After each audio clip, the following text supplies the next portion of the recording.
Dentro de alguns instantes, o nosso culto vai estar começando. Aproveite esses momentos iniciais para que você possa compartilhar o link da nossa transmissão com alguém.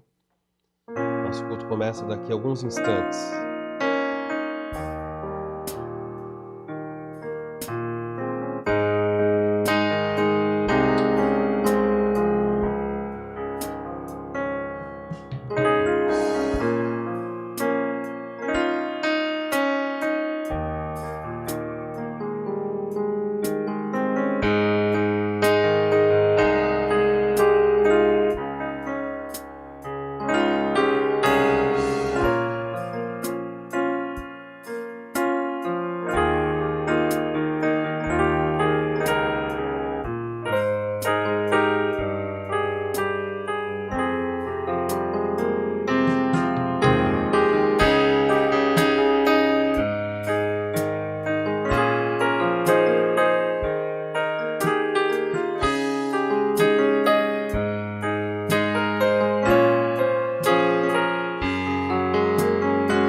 Eu queria convidar você, neste início de culto, a orar. Pedir que Deus dê a você, a mim, a igreja dele, condição de prestarmos culto, condição de aprendermos o que ele quer nos ensinar. Acima de tudo, que ele nos permita sermos adoradores. Faça isso. Baixe sua cabeça um instante, feche os olhos. Vamos falar com o Senhor. Bondoso Deus, nós nos aproximamos de Ti. Mais uma vez, nós fazemos isso nos méritos do Salvador, cientes de quem somos, com imperfeitos, falhos, pequenos. E certamente, se a Sua graça não nos alcançasse nessa noite, estaríamos fazendo outra coisa, estaríamos em outros lugares muito longe do desejo de cantar, de orar ou de ouvir a Sua voz. Então, a minha súplica nessa noite, com olhos abertos pela fé, pelo poder do Espírito Santo, nós nos aproximamos para cantar, para entoar louvores a Ti. Dessa forma, enquanto cantarmos, ministra ao nosso coração por meio das letras e que o Teu Espírito também trabalhe em nós, para que possamos de verdade crescer no que é ser cristão. Fala ao coração daqueles que vão participar neste momento ou depois assistir o vídeo na internet. Que o Teu poder, Senhor, seja percebido por meio da Sua palavra na vida de cada um que aqui chegar. Nós oramos assim, em nome de Jesus. Amém. Vamos cantar, queridos. A música que nós vamos cantar fala sobre como o Senhor Jesus recompensa a fé. A fé verdadeira, ela sempre é contemplada. Aprenda através dessa música essa verdade. Vamos cantar.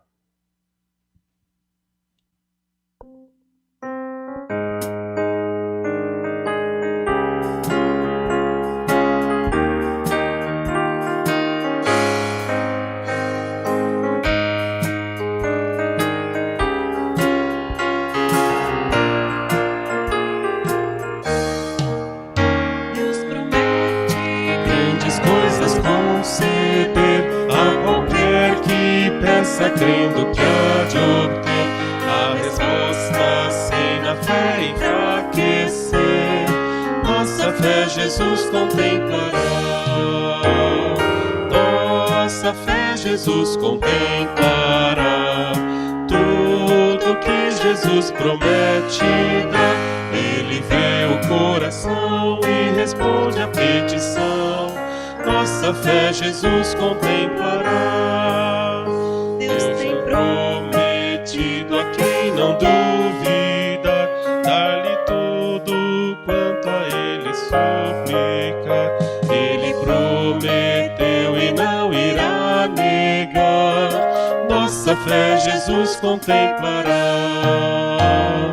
Nossa fé Jesus contemplará. Tudo que Jesus promete dá. Ele vê o coração e responde à petição. Nossa fé Jesus contemplará. Deus já grandes maravilhas operou por alguém que firme nele confiou e que da promessa em nada duvidou. Nossa fé Jesus contemplará. Nossa fé Jesus contemplará. Tudo que Jesus promete dá. Ele vê o coração e responde à petição. Nossa fé Jesus contemplará.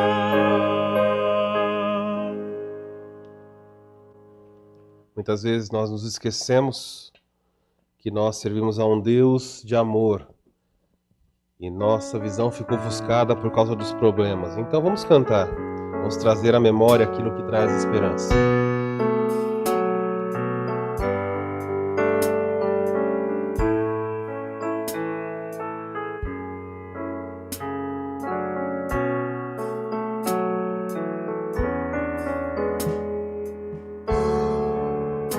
Tantas lutas, tantas dores num deserto, pareço estar, mas entrego os meus temores. Sei que em ti, Senhor, posso confiar.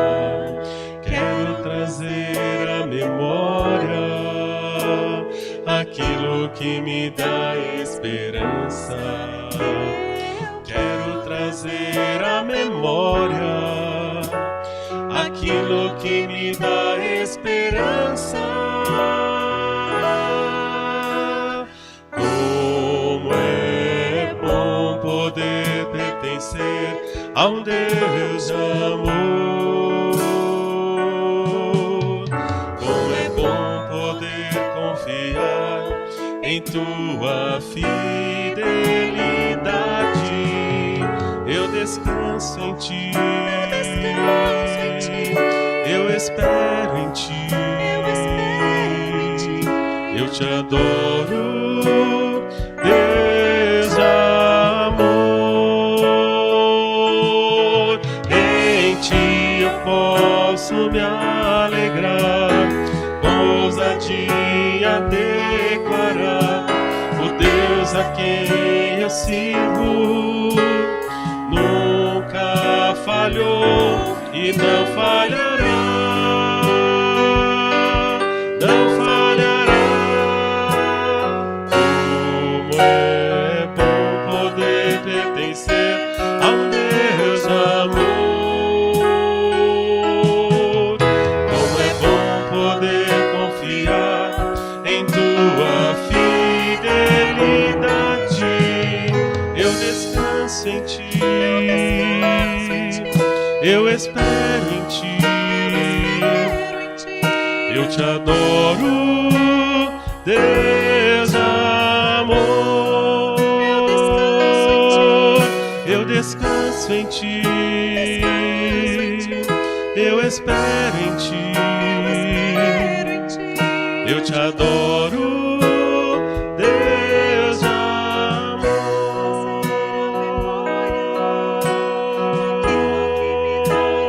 Deus de amor.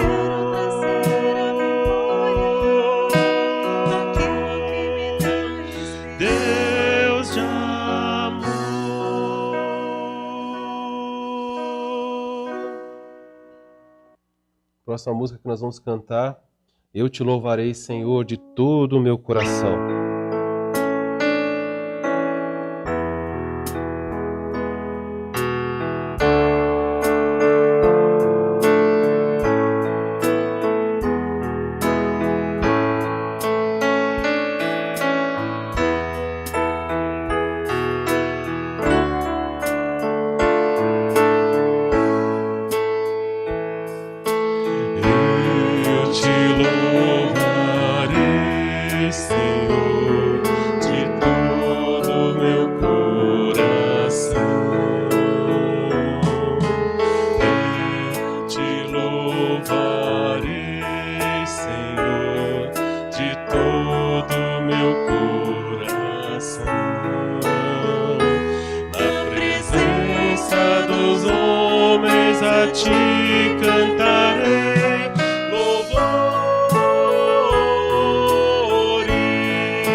Como eu me alegro em saber que vocês estão tratando sobre este tema tão vital para a igreja. A pessoa e a obra do Espírito Santo. É o Espírito Santo quem nos convence de pecado. É o Espírito Santo quem nos regenera. É o Espírito Santo quem nos batiza no corpo de Cristo. É o Espírito Santo quem nos santifica. É o Espírito Santo quem nos dá poder. É o Espírito Santo quem produz em nós o fruto do caráter de Cristo. É o Espírito Santo quem reveste a igreja de sabedoria. É o Espírito Santo quem nos sela para o dia da redenção. É o Espírito Santo que é o penhor e a garantia da nossa redenção. É o Espírito Santo quem prepara o nosso coração para que Cristo habite plenamente em nossa vida. E que bom que nós estamos hoje pensando sobre a pessoa e a obra do Espírito Santo. Hoje eu quero tratar sobre avivamento, que é uma obra do Espírito Santo. E eu peço que você abra sua Bíblia comigo, por favor, em Isaías capítulo 44. Isaías 44, versos 3, 4 e 5. Eu só peço que você depois mantenha a sua Bíblia aberta nesta passagem.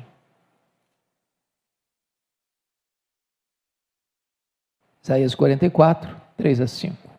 Eu estou lendo na versão ARA, revista e atualizada, e diz assim: porque derramarei água sobre o sedento, torrente sobre a terra seca. Derramarei o meu espírito sobre a tua posteridade e a minha bênção sobre os teus descendentes.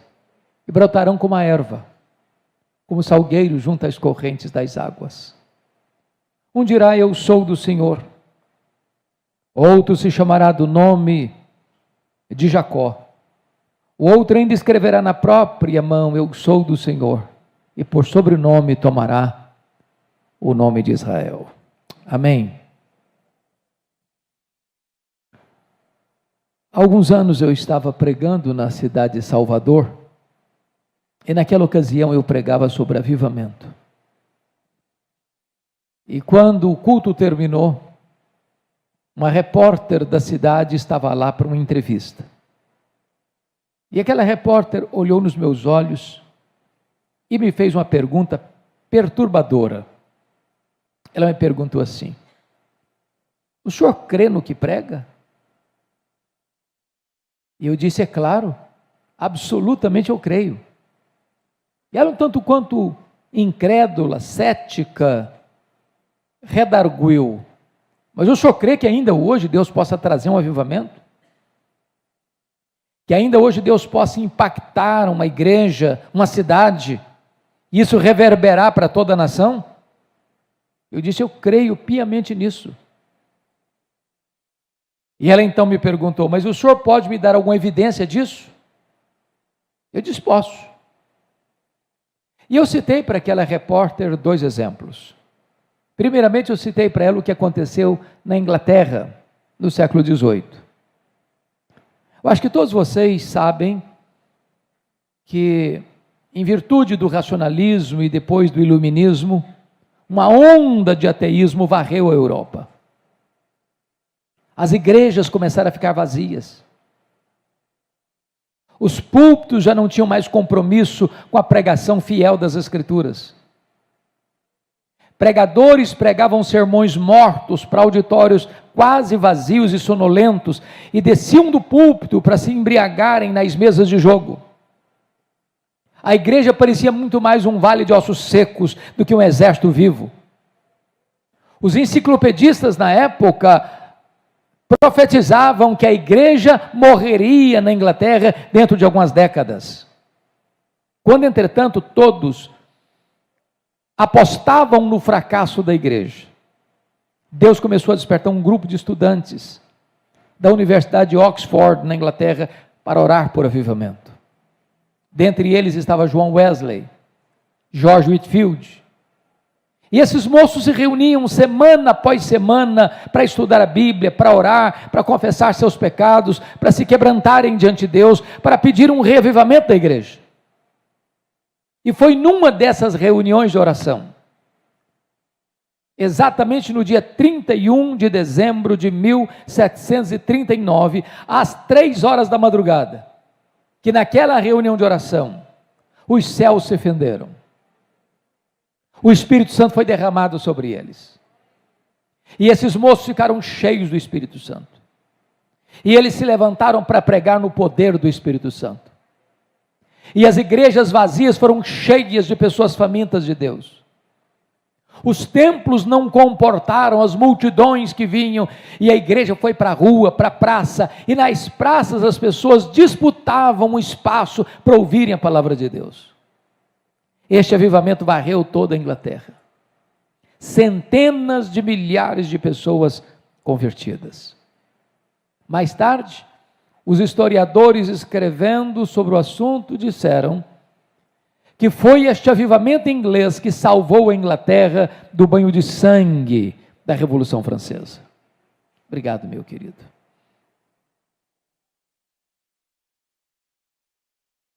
Mas eu citei para aquela repórter um exemplo mais contemporâneo. Eu citei para ela o que aconteceu na Romênia, mais recentemente. Eu acho que todos vocês tiveram conhecimento de que a Romênia viveu longos anos debaixo de um governo ditador, carrasco, cruel, opressor, de um líder despótico chamado Ceausescu.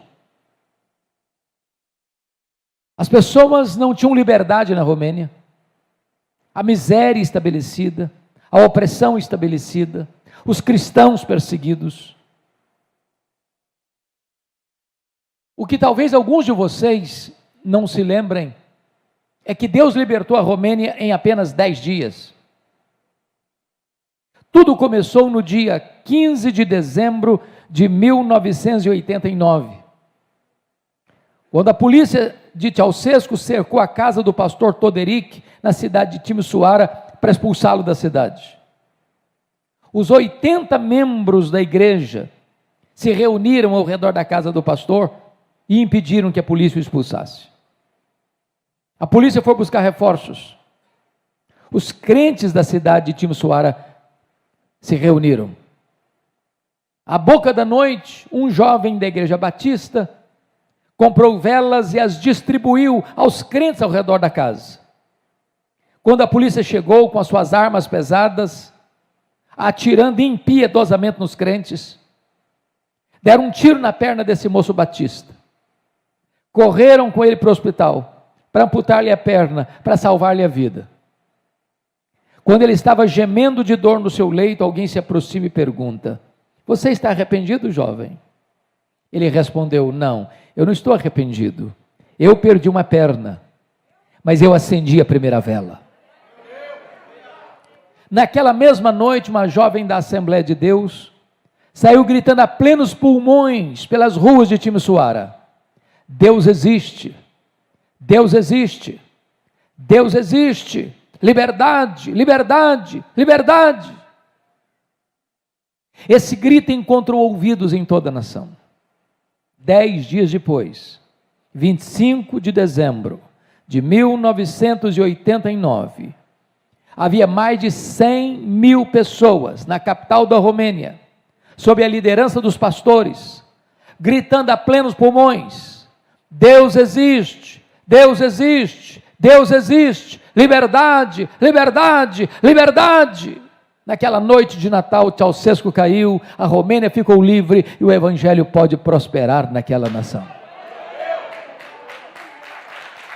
Eu quero dizer a você, irmãos, que Deus pode fazer o mesmo aqui no Brasil. Deus pode começar com uma igreja como esta igreja para desencadear um grande reavivamento aqui em São Gonçalo, no estado do Rio de Janeiro e em toda a nação brasileira. O texto que nós acabamos de ler nos fala sobre 4 verdades que quero destacar. Primeiro, o avivamento é uma promessa de Deus. Segundo, o avivamento é uma necessidade da igreja. Terceiro, o avivamento deve ser buscado ansiosamente pela igreja. Quarto, o avivamento traz resultados extraordinários para a igreja.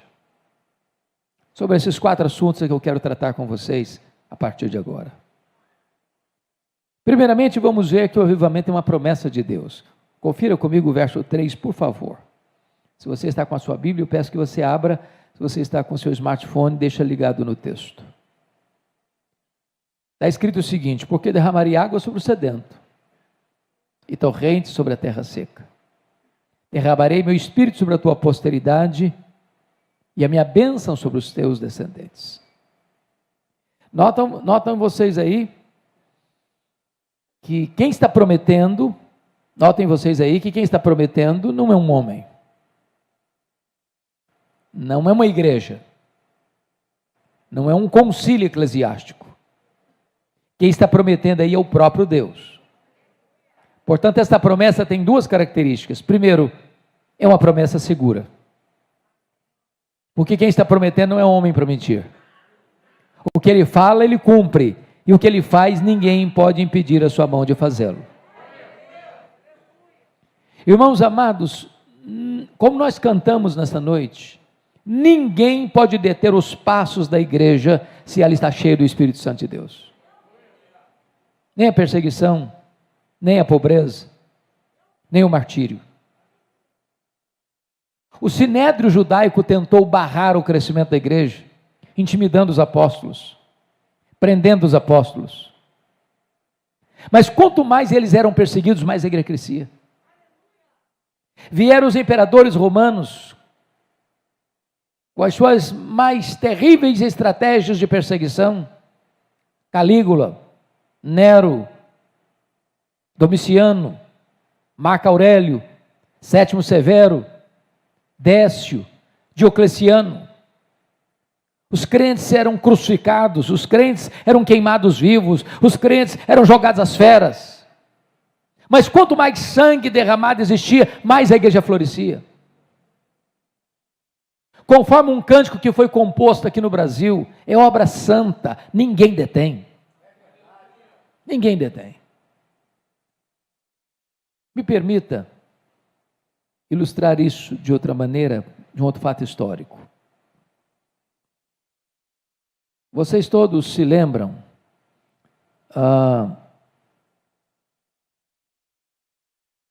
que Maria Tudor governou a Inglaterra durante 5 anos. E esta mulher foi muito cruel com o cristianismo na Inglaterra. É curioso que o Eduardo VI, que assumiu o governo no lugar do seu pai, Henrique VIII, governou apenas 6 anos. Ele era um menino, começou a governar com 10, morreu com 16. E Maria Tudor assume o governo quando a igreja estava mais esperançosa de que o protestantismo seria estabelecido na Inglaterra. A primeira coisa que ela fez foi mandar para a estaca e queimar em praça pública os 3 grandes líderes do protestantismo, Ridley, Latimer e Cranmer. Muitos crentes foram martirizados. Com a perseguição que ela promoveu, muitos crentes fugiram da Inglaterra. E fugiram para onde? Para a Alemanha, para a Holanda, para a Suíça, para os lugares onde a reforma já havia se estabelecido. Mas quis a providência divina que ela morresse cedo. 5 anos depois, 1559. E assume o governo da Inglaterra Elizabeth, ou Isabel, num longo governo de 1559 a 1603. E o primeiro decreto de Elizabeth foi decretar a volta dos foragidos para a Inglaterra.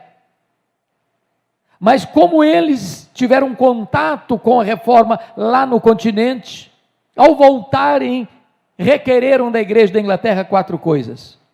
Queremos uma igreja com teologia pura, com liturgia pura, com governo puro, com vida pura, e desencadearam na Inglaterra o mais importante movimento de reforma e reavivamento que a história da Inglaterra já conheceu, conhecido como o movimento dos puritanos.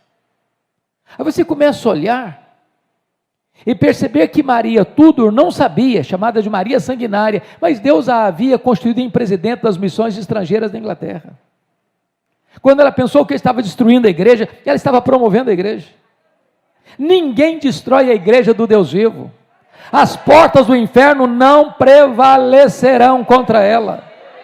Se a igreja está cheia do Espírito Santo, ela vai avançar, ela vai avançar, ela vai avançar. É promessa de Deus e promessa segura. Mas em segundo lugar, irmãos, essa promessa não é apenas segura, mas essa promessa é também abundante.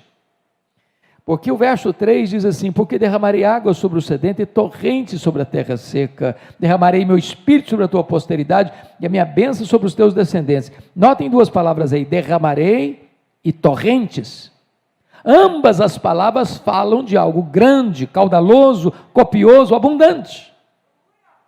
O Senhor não dá o seu espírito por medida. Deus tem mais para nós. Deus tem muito mais para nós. Deus tem infinitamente mais para nós. Me permita pensar com vocês da seguinte coisa. Via de regra, nós limitamos a obra de Deus ao que nós conhecemos e ao que nós experimentamos. Julgamos que tudo quanto Deus quer fazer e pode fazer é o que nós já sabemos e o que nós experimentamos. Mas quando eu olho as Escrituras, mormente as orações de Paulo, eu tomo um susto. Porque Paulo, penso eu, fez a mais audaciosa oração registrada nas Escrituras. Lá em Efésios 3,19, Paulo ora para que você e eu sejamos tomados não de Deus, não da plenitude de Deus, mas para que você e eu sejamos tomados de toda a plenitude de Deus. Então eu tenho que fazer uma pergunta: mas quem é Deus? Então me permita relembrar a vocês apenas os atributos que Deus tem e não repartiu conosco. Nós chamamos de atributos incomunicáveis de Deus. Deus é autoexistente, Deus é infinito, Deus é imenso, Deus é eterno, Deus é imutável, Deus é onipotente, Deus é onipresente, Deus é onisciente, Deus é transcendente, Deus é soberano, Deus é maior do que tudo quanto Ele criou. Mas você tem que fazer uma outra pergunta: qual é o tamanho do universo que Deus criou? Se Ele é transcendente e maior do que tudo que Ele criou. Os estudiosos afirmam hoje que o nosso universo tem mais de 93 bilhões de anos-luz de diâmetro. E o que significa isso? Significa que se você voar à velocidade da luz, 300 mil quilômetros por segundo, nessa velocidade, você demoraria mais de 93 bilhões de anos para ir de uma extremidade à outra do universo. Pois o seu Deus é maior do que tudo isso.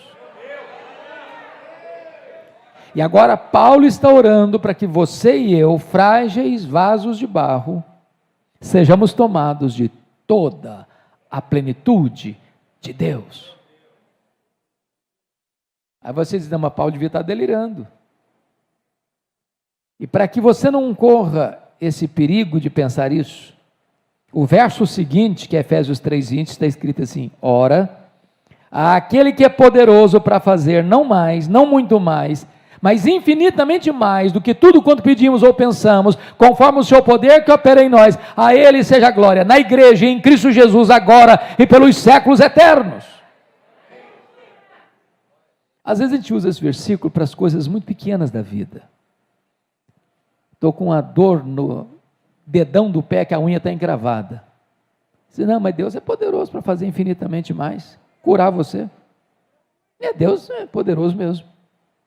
Estou com dor de barriga, Deus é poderoso para curar a sua dor de barriga, Ele pode mesmo. Mas quando Paulo usou essa expressão, que Deus é poderoso para fazer infinitamente mais, ele tinha acabado de fazer o pedido mais audacioso que um homem pôde fazer na história. Sabe o que Deus está dizendo com você e para mim hoje? A limitação nunca está em Deus. Deus tem mais. Sempre mais. Muito mais, infinitamente mais. Me permita ilustrar de outra maneira. Segundo o livro dos Reis, capítulo 4, fala daquela viúva que vai a Eliseu. Ela está endividada e os credores à sua porta. E Eliseu pergunta para ela: o que você tem em casa? Ela disse: nada. Apenas uma botija de azeite. Então não chame de nada o que tem na sua mão. Foi com um bastão que Moisés tirou o povo da escravidão do Egito. Foi com a pequena funda que Davi fez o gigante beijar o chão. Foi com apenas um lanche de 5 pães e 2 peixinhos que uma multidão foi alimentada. O que você tem? E diz a Bíblia que Eliseu diz para ela: vai para as suas vizinhas, peça vasilhas, muitas, não poucas, muitas vasilhas vazias. Entra no quarto com seus filhos e fecha a porta. Encoste a primeira vasilha vazia, despeja a botija que você tem. E diz a Bíblia que ela vai despejando, vai despejando e despejando, e a vasilha se enche. O que ela fez com essa vasilha cheia? Ela ficou dizendo, olha, que coisa maravilhosa, que milagre extraordinário, que coisa fantástica, que coisa linda, que coisa maravilhosa. Não, diz a Bíblia que ela encostou para trás, encosta a outra. Para trás, encosta a outra. Para trás, encosta a outra. Para trás, encosta a outra. O Deus que fez ontem, vai continuar fazendo hoje, vai continuar fazendo amanhã, vai continuar fazendo a semana que vem, vai continuar fazendo o ano que vem. Deus tem mais, Deus tem infinitamente mais. Deus tem mais para nós.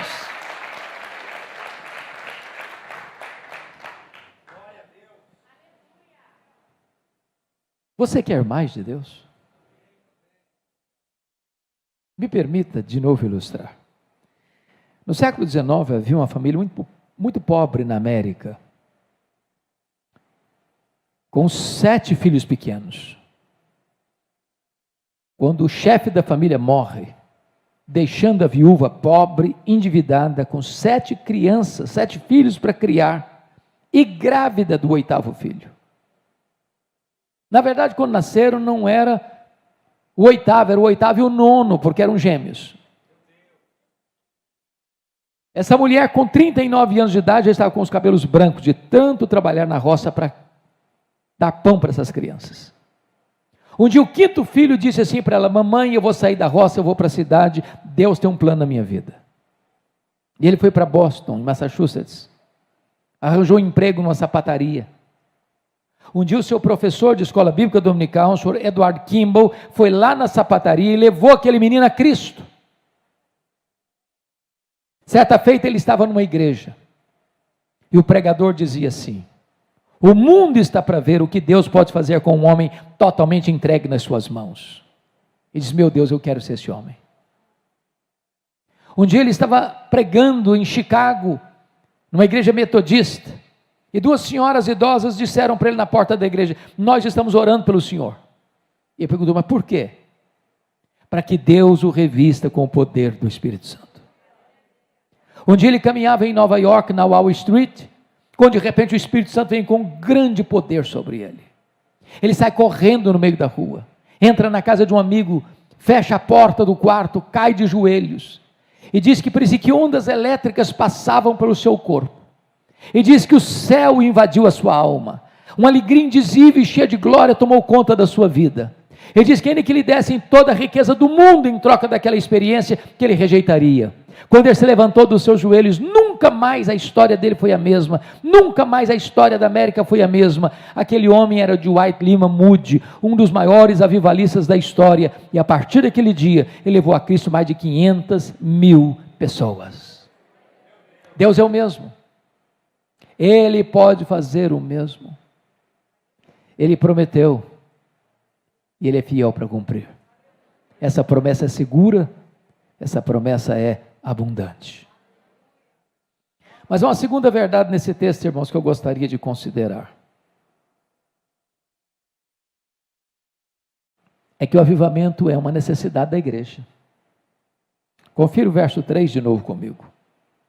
Porque derramarei água sobre o sedento, torrente sobre a terra seca, derramarei meu espírito sobre a tua posteridade, e a minha bênção sobre os teus descendentes. Vejam vocês que há muitos símbolos do Espírito Santo na Bíblia, o vento, o hálito, o azeite, a pomba, o fogo, a água. A pergunta é por que aqui o Espírito Santo é simbolizado pela água? Para nos ensinar algumas verdades. Primeiro, não tem vida sem água. Você pode ter o melhor terreno, você pode ter a melhor semente, você pode ter os melhores insumos, você pode ter a melhor tecnologia da agricultura. Se não tiver água, a semente morre mirrada no ventre da terra. Em outras palavras, você pode ter templos modernos, você pode ter tecnologia sofisticada, você pode ter músicos de excelência, você pode ter pregadores eloquentes, mas sem o poder do Espírito Santo não tem vida na igreja. Nós poderíamos reunir todos os nossos esforços, todo o nosso conhecimento, toda a nossa técnica, toda a nossa capacidade intelectual, e nós não produziríamos um convertido sequer. Nós dependemos do Espírito Santo. Nós precisamos do Espírito Santo. Ele quem faz a obra. Ele quem convence de pecado. Ele quem regenera. Ele quem atrai para Cristo. Ele quem forma Cristo em nós. Ele quem nos santifica. Ele quem nos sela. Ele quem é o penhor. Ele quem nos capacita. Ele quem nos dá poder. Ele quem nos dá dons. Ele quem dá o fruto. É Ele quem leva a igreja para frente.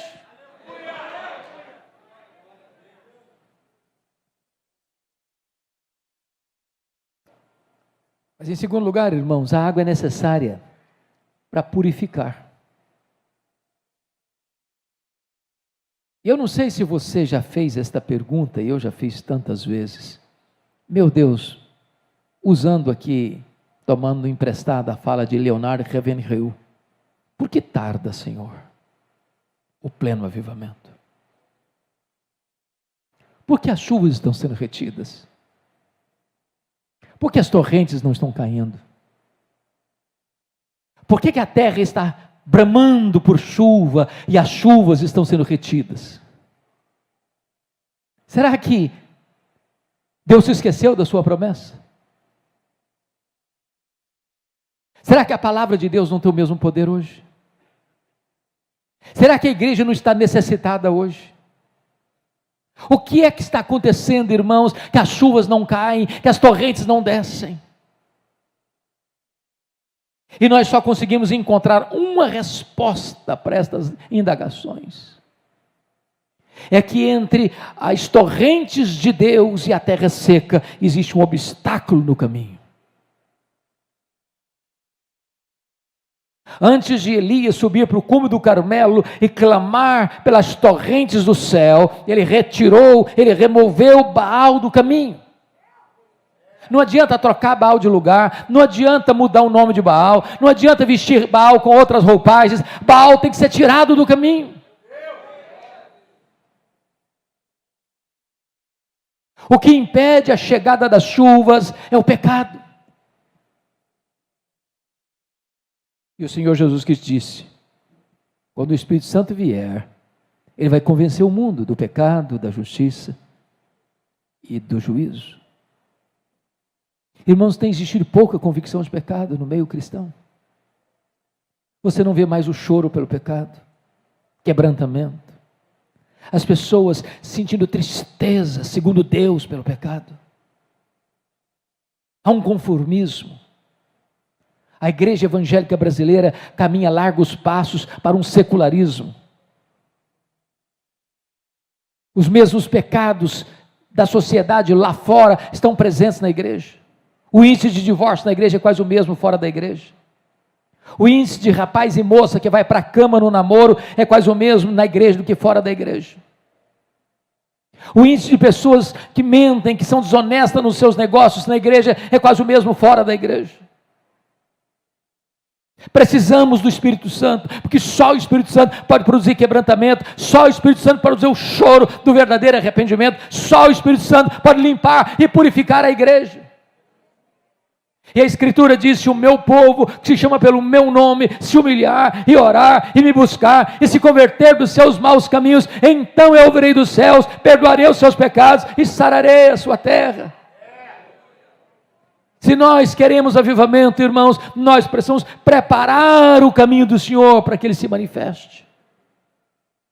A Escritura diz que os vales têm que ser aterrados, os montes têm que ser nivelados, os caminhos tortos têm que ser endireitados, os caminhos escabrosos têm que ser aplanados. E é claro que João Batista não está tratando de engenharia de trânsito, ele está tratando de coração, de vida, de pessoas, ele está tratando da minha, da sua, da nossa vida. Nós precisamos do Espírito Santo.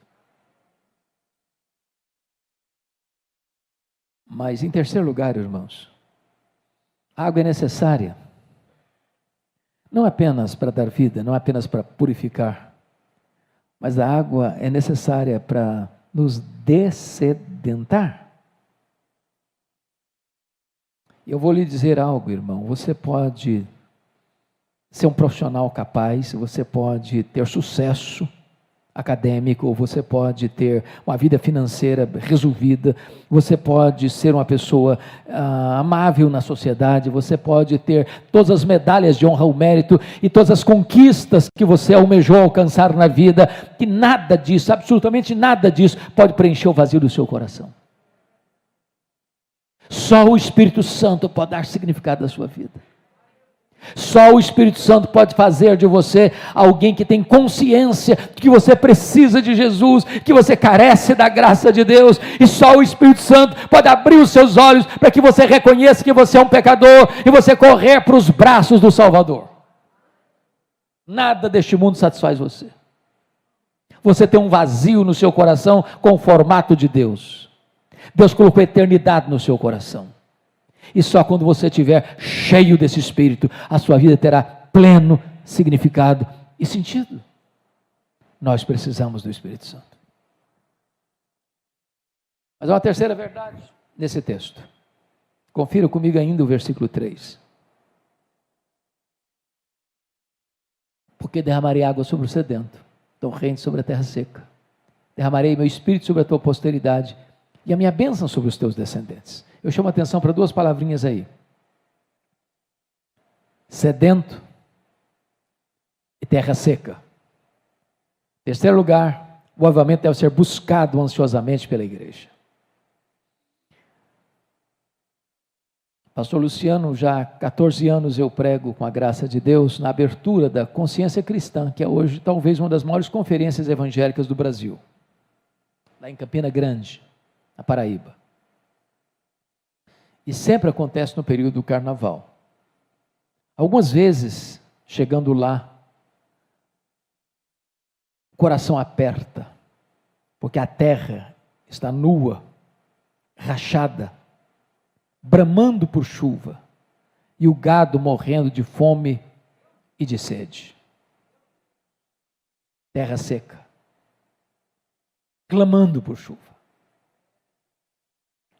Mas sedento é uma palavra forte. Eu não sei se você já sentiu sede num lugar ermo, sem água. O desespero que é. Porque sede é diferente de fome. Quando você está com fome, seu estômago toca o alarme. Se você não se alimenta na hora, a dor vai embora. E você jejua um dia, jejua 2 dias, jejua 3 dias, jejua uma semana, jejua 15 dias, jejua até mais. Mas não é assim com a sede. A sede é implacável. A sede tortura você. A sede seca você. A sede estiola você. A sede mata você. Sabe quando a igreja vai experimentar um avivamento? É quando a igreja tiver sede de Deus. Não é sede de bênção. Não é sede de prosperidade. Não é sede de milagre. Não é sede de coisas. É sede de Deus. Irmãos, a igreja evangélica brasileira, em grande parte, deslocou o evangelho da pessoa de Cristo para o homem. É um cristianismo antropocêntrico, humanista. Transformaram Deus num despachante celestial para atender à vontade do homem. O centro é o homem. Tudo é feito pelo homem, para o homem, para a glória do homem. Mas este não é o cristianismo. Esta não é a verdade das Escrituras. Eu preciso lhe dizer que Deus é melhor do que as suas dádivas, o abençoador é melhor do que as suas bênçãos.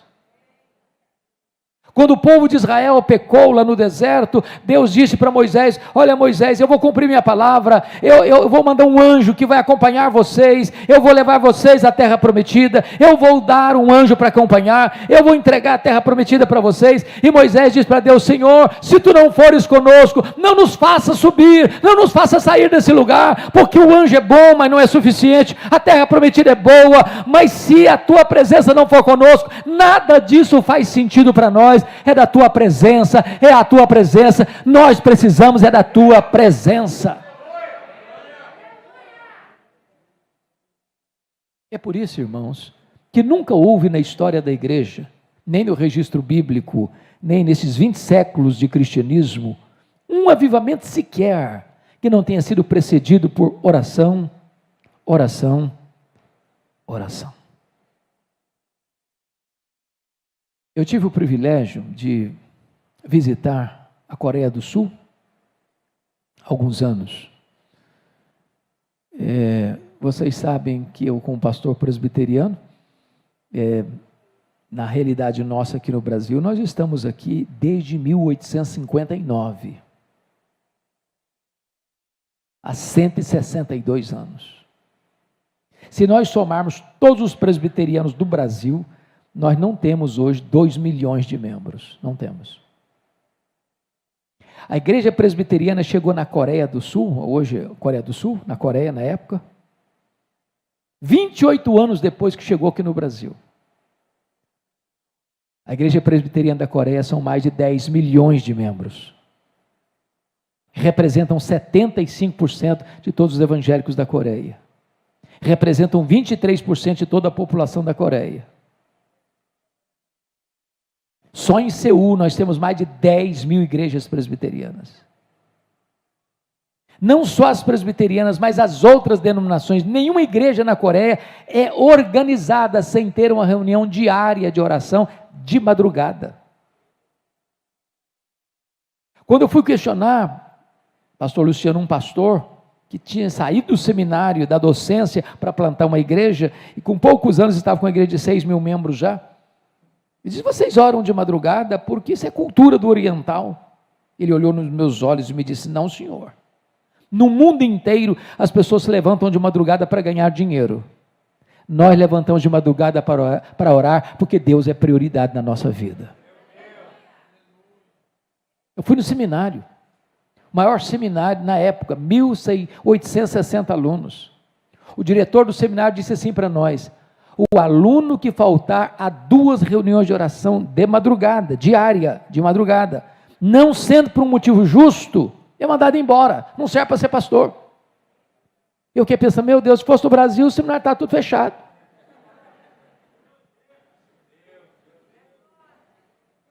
Nós fomos numa igreja, a igreja Myeonsong tinha na época 55 mil membros, hoje já está com mais de 80 mil membros.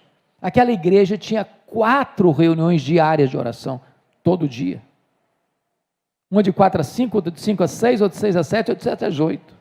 Nós fomos na segunda reunião, de 5 a 6. Estava frio e ainda era noite. Eu nunca vi nada parecido. Quando nós nos aproximamos do templo, as pessoas correndo na rua com a Bíblia na mão. Quando nós chegamos no pátio, os diáconos paramentados, coordenando o estacionamento. Quando nós entramos no templo, igreja lotada, e eu contei mais de 80 pessoas sentadas no carpete da frente do púlpito, que não tinha mais lugar para sentar. Quando esses irmãos levantaram a voz para orar, a sensação que eu tive é que os céus haviam se findido e Deus havia descido naquele lugar. Nós somos na igreja metodista, na época com 82 mil membros. O pastor que plantou a igreja, ele e a família dele, ainda era o pastor da igreja. Disse: pastor, qual o segredo? Ele disse: oração. Ele disse: no sábado eu não tenho contato com ninguém, eu subo para a montanha de oração da igreja e passo o dia todo orando. No domingo eu já desço da montanha de oração para o púlpito, e o meu sermão é o mesmo, mas eu prego e os corações se derretem. Não é por força, não é por poder, é pelo meu espírito, diz o Senhor dos Exércitos.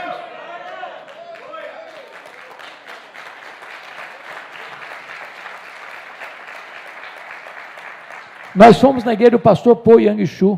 Essa igreja tem exatamente 62 anos.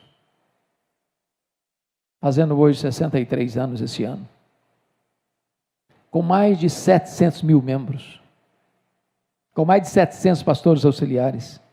Com mais de 10 mil grupos pequenos. Com emissoras de rádio e de televisão. E eu fiquei imaginando como é que é a agenda de um pastor de uma igreja desse tamanho. E fiquei pasmo quando ouvi dele, e li também no seu livro, que ele gasta apenas 30% do seu tempo para administrar essa mega igreja. Hoje ele é falecido.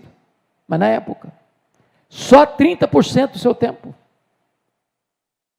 E 70% do tempo ele gasta em oração e meditação da palavra.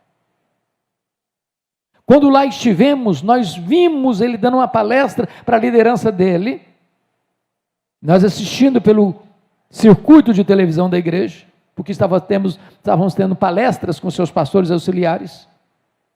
E depois do seu estudo, eu nunca tinha visto isso, ele fez uma oração em público de 40 minutos. Quando ele foi dar uma entrevista para 82 pastores brasileiros, ele deu uma entrevista de 4 minutos. E muitos ficaram revoltados com ele. Porque na nossa lógica, nós faríamos uma entrevista de 40 minutos e faríamos uma oração de 4 minutos. E ele estava nos ensinando uma lição. Deus é mais importante do que as pessoas. Um dia o telefone da secretaria tocou, a secretária atendeu, e a pessoa disse assim, eu quero falar com o pastor Po Yang-Shu. A secretária disse assim para a pessoa, eu não pode atender o senhor agora não, ele está orando. Aí a pessoa engrossou a voz do outro lado e disse, eu sou o presidente da Coreia, e eu quero falar com ele agora. A secretária disse, ele não vai atender o senhor agora não, ele está orando. Mais tarde o presidente ficou bravo para o pastor. Se eu liguei para você e você não me atendeu. E o pastor respondeu, sabe por que eu não atendi o senhor, presidente? Porque eu estava conversando com alguém muito mais importante que o senhor. Eu estava falando com o rei dos reis e com o senhor dos senhores. Irmãos amados, a igreja precisa ter sede de Deus.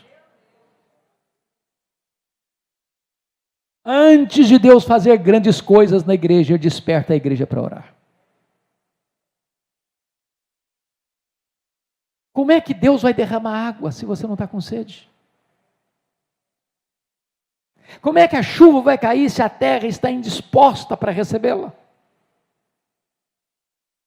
De quem nós estamos tendo sede? Ou de que nós estamos tendo sede? O que é que está trazendo sede para a igreja hoje, irmãos? Coisas. As pessoas estão correndo atrás de coisas. Quando o Senhor olhar, diz a Bíblia, lá do céu, Ele está procurando um homem sequer, uma pessoa sequer, cujo coração seja totalmente dele. Oh meu Deus, que nós sejamos essa terra seca. As chuvas hão de vir. Que Deus nos ajude a buscá-lo. Essa semana passada eu falei com o pastor Arival, lá em Pinheiros, e disse, pastor, vamos marcar uma madrugada com Deus, terça-feira, 5 da manhã? E nós estamos conclamando o povo para vir, 5 da manhã, buscar a face de Deus. Eu estou com muita expectativa. Deus é a maior necessidade de nós, irmãos. A maior necessidade de nós. Mas eu quero concluir. A quarta verdade desse texto é que o avivamento traz resultados extraordinários para a igreja. E o primeiro resultado está no versículo 4, confira aí comigo. E os teus descendentes brotarão como a erva, como salgueiro junto às correntes das águas. O primeiro resultado, irmãos, que o avivamento traz é um crescimento numérico exponencial.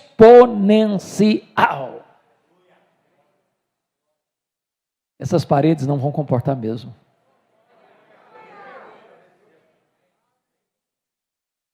Irmãos amados, Deus pode fazer mais num dia de avivamento que nós conseguimos fazer em um ano de trabalho na força do braço. Se Deus soprar sobre nós o seu sopro, a igreja experimentará um crescimento tão grande que o autor sagrado não encontra uma outra palavra senão vão crescer como salgueiro junto às correntes das águas. Em tempos de avivamento, irmãos, o Espírito Santo vai lá no estádio de futebol, lá no Maracanã, e inquieta o coração do cara lá. O Espírito Santo vai lá na boate, e o cara está lá pulando e dançando e bebendo, e de repente tem um desconforto na alma dele, e ele sai desesperado procurando a fonte da água viva. O Espírito Santo vai lá no prostíbulo e arranca o cara de lá e o transforma. Ele vai lá na boca de fumo e transforma a pessoa e a liberta. Deus pode fazer o que nós não conseguimos fazer.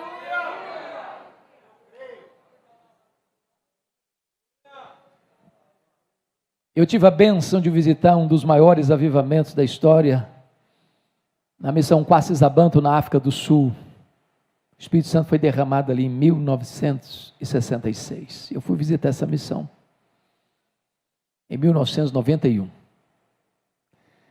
Pastor Erle Stiggin armava uma tenda e pregava para os Zulus, uma tribo animista,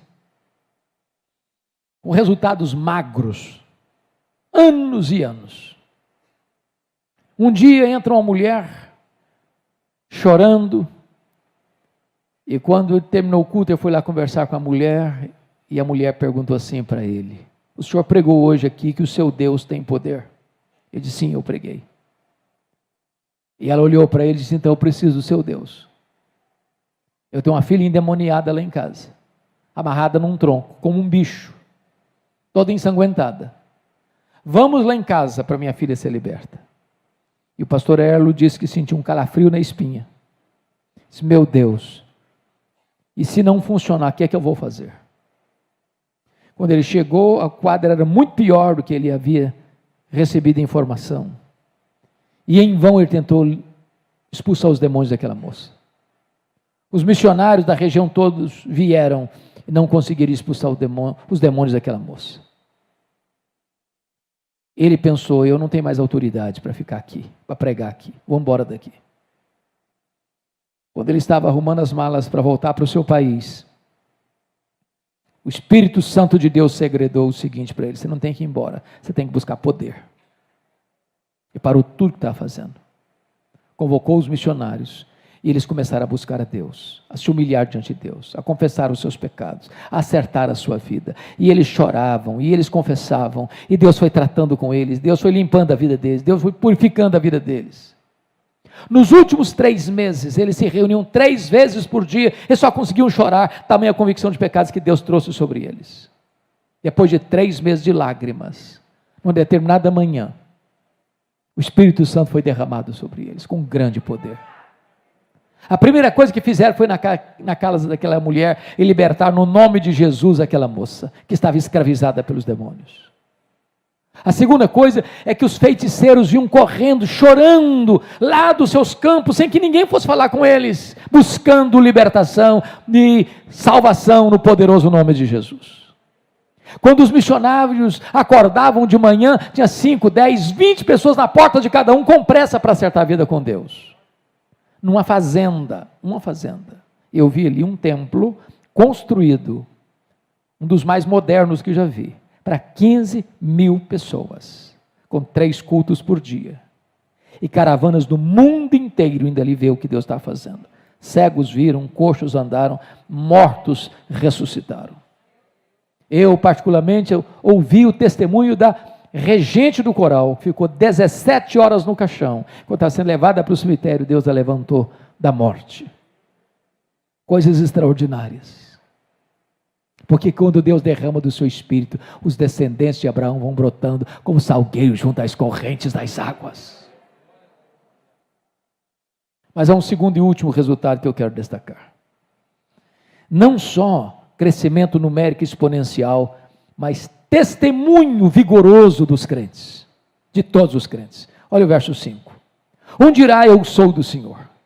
O outro se chamará do nome de Jacó.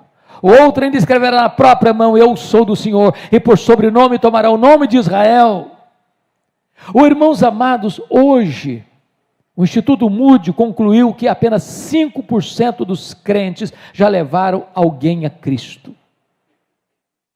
Mas em tempos de avivamento, as crianças se levantam, os adolescentes se levantam, os jovens se levantam, os adultos se levantam, os velhos se levantam, os ricos se levantam, os pobres se levantam, a igreja se levanta para dizer: eu sou do Senhor, eu sou do Senhor, eu sou do Senhor, eu sou do Senhor. Vocês já pensaram se esse exército que está aqui hoje, se saísse daqui na rua, na praça, na escola, no hospital, na faculdade, no comércio, na indústria, por todo lado, por todo canto, fosse dizendo: eu sou do Senhor, eu sou do Senhor, eu sou do Senhor, eu sou do Senhor, isso correria como um rastilho de pólvora.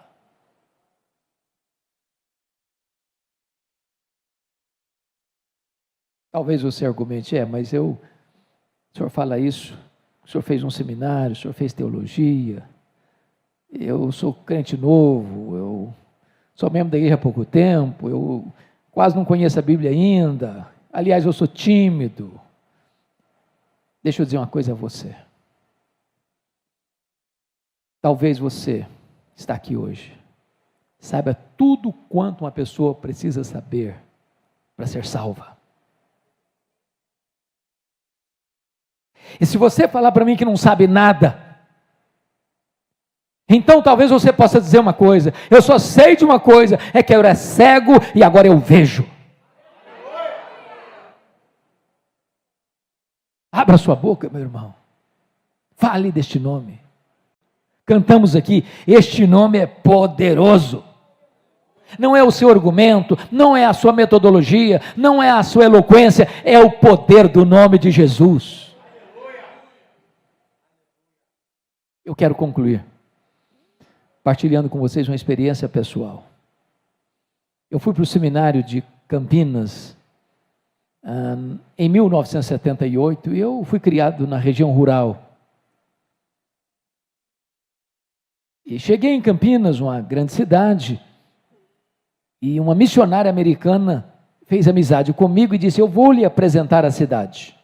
E o primeiro lugar que ela me levou foi na escola de cadetes de Campinas. Quem conhece sabe que é um lugar bonito, pomposo. E eu não sei se você sabe, mas via de regra, quando alguém vai para o seminário, no primeiro ano, a gente chama de calouro. O calouro chega cheio de fogo. Ele prega até para poste no meio da rua. E aí eu cheguei, aquele monte de cadetes, logo me encostei num que estava no posto de guarda dele, no posto de trabalho dele, de serviço dele, com a farda engomada, com a metralhadora na mão, com o nome bordado na lapela: João Miguel Corpas. Eu fui logo me aproximar e disse: e aí, João Miguel, você conhece a Jesus, o Filho do Deus vivo? Ele faltou pouco me bater. Ele era ateu, eu não sabia, e ele zombou de mim, escarneceu da minha fé. E eu confesso que por um momento eu perdi o rumo de casa. Mas daqui a pouco, Deus me deu um pouco de coragem. Eu disse: João Miguel Corpas, antes de ir embora, como você está me mandando, eu preciso lhe dizer 3 coisas. Primeiro, Deus existe. Crendo nele, você ou não, Deus existe assim mesmo. Segundo, esse Deus ama você. E provou o amor dele por você ao mandar o seu Filho, Jesus Cristo, para vir a este mundo, morrer em seu lugar, para dar a você a vida eterna. Terceiro, você é um pecador, e se você não se arrepender, você vai para o inferno, e até logo, e sair correndo. Quer dizer, quase. O cara está com a metralhadora na mão. O que eu nunca podia esperar é que a missionária voltasse ao seminário no dia seguinte, e ela voltou.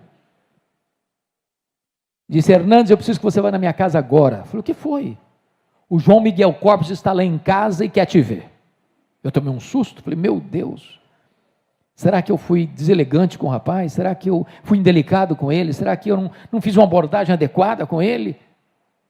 E eu vou para a casa daquela missionária pensando 1000 coisas. Quando eu chego lá, ele estava sentado no fundo da sala. Quando ele me viu entrando, ele se levantou, correu na minha direção, quase que me tira do chão e me balançou e disse: por favor, me fale do seu Deus, me fale do seu Jesus. Aquele cadete estava prostrado de joelhos aos pés do Salvador, se rendendo a Jesus Cristo.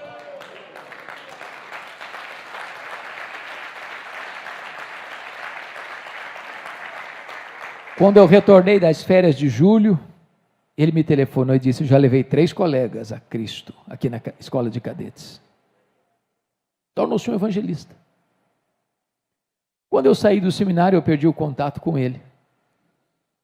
E há alguns anos, pregando num congresso da CEPAL, em Águas de Lindóia, em São Paulo, quando eu terminei de pregar, alguém se aproxima e pergunta assim: você tem notícias do João Miguel Corpas? Eu disse: não, eu gostaria tanto de saber notícias dele. Ele me disse: está concorrendo ao generalato, vai ser general. E tem mais, ele é pastor evangélico, ele é pastor da Assembleia de Deus. Uma semana depois eu estava pregando em Vila Mariana, e lá estava o João Miguel Corpas e a sua esposa para me dar um abraço. Um mês depois eu estava em Santos, jantando com a família dele, e ele me contando quantas maravilhas Deus fez na sua vida. E Deus trouxe à minha memória a Escritura: abre a tua boca e eu encherei. Não é o seu conhecimento, não é a sua metodologia, é o poder do Evangelho, é o poder do nome de Jesus. Oh, irmãos, que Deus nos ajude a buscar este avivamento até que ele venha. Jesus foi categórico aos seus discípulos: permanecei na cidade, até que do alto sejais revestidos de poder. Antes de enviar a igreja ao mundo, Jesus enviou o Espírito Santo à igreja. E esta ordem não pode ser invertida. Que Deus nos ajude. Amém.